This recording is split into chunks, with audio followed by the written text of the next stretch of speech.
So the night of April 2nd was a significant event for this community as a tornado directly hit the main section of this town, damaging about 200 plus poles. That way you came into town, you could just see bam, bam, bam, bam. All those poles were just laid over. Yeah, I mean, it was just total devastation. Electrical grid was everywhere, homes destroyed. So we brought 450 plus resources to this area, replaced those 200 poles with newer hardened composite poles and wood poles and fiberglass arms. And then Ameren was on scene, and they were really, they were just everywhere, a big presence.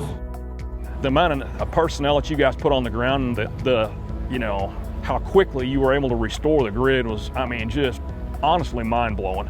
So we utilized a rapid response team, which consisted of an overnight engineering effort to design the entire rebuild together, and we were able to put that into place within a matter of hours, an effort that would normally take weeks and sometimes months.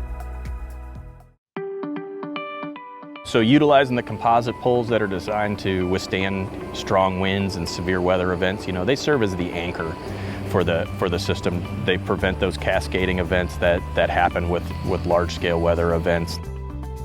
Pretty amazing, but I don't think the wind could knock that down. The composite poles and the ability to withstand a lot more wind hopefully will prevent that kind of major catastrophic damage from happening in the future. And upgrading the infrastructure so that way it's a little bit more capable of withstanding high winds and those storms makes us feel a lot better for the community.